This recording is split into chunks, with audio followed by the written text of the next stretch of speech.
عبداللہ jail warden کہتا ہے 31 اکتوبر 1929 کو جب غازی علم الدین شہید کو پھانسی ہونا تھی، اس سے ایک روز پہلے میں حسب معمول غازی صاحب کی کوٹھری کا پہرا دے رہا تھا۔ پیدل چلتے ہوئے میں کوٹھری سے ذرا فاصلے پر عام قیدیوں کی بیرک کی طرف آ گیا۔ مڑ کر کیا دیکھتا ہوں کہ غازی کا کمرہ خوبصورت اور دلکش روشنیوں سے بھر گیا ہے۔ میں یہ سمجھا کہ شاید غازی علم الدین شہید نے اپنے کمرے کو آگ لگا لی ہے۔ اتنے میں کیا دیکھتا ہوں کہ نور کا ایک بادل ہے جو تیزی سے آسمانوں کی طرف چلا گیا ہے۔ چنانچہ میں بھاگم بھاگ غازی کی کوٹھری کی طرف بھاگا۔ اندر گیا تو کیا دیکھتا ہوں کہ پورا کمرہ بہترین اور مسحور کن خوشبوؤں سے معطر اور منور تھا۔ غازی حالت سجدہ میں زار و قطار رو رہے تھے۔ تھوڑی دیر بعد اٹھے تو میں نے ان کی قدم بوسی کی اور خود بھی بے اختیار رونا شروع کر دیا۔ پھر میں نے عرض کیا، غازی صاحب یہ کیا ماجرا تھا؟ غازی صاحب نے کوئی جواب نہیں دیا۔ پھر میں نے عرض کیا، غازی صاحب یہ اہم راز آپ اپنے سینے میں لے کر نہ جائیں اور اس واقعہ کی تفصیلات ضرور بتائیں۔ بہرحال غازی نے میرے بے حد اصرار پر فرمایا، عبداللہ تمہیں معلوم ہے کہ مجھے کل پھانسی ہو رہی ہے۔ میری دلجوئی اور حوصلہ افزائی کے لیے شافع محشر حضور خاتم النبیین حضرت محمد مصطفیٰ صلی اللہ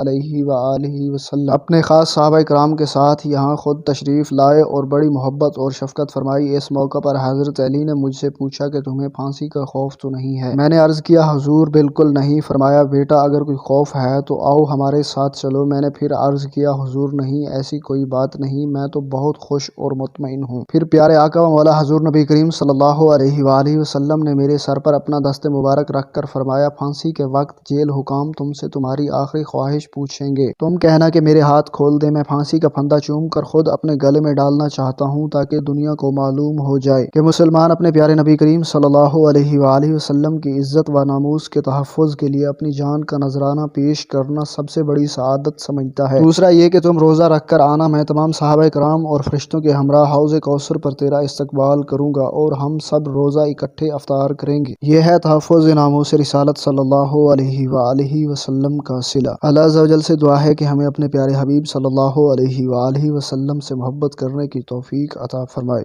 ثواب کی نیت سے آگے شیئر کیجیے۔ جزاک اللہ۔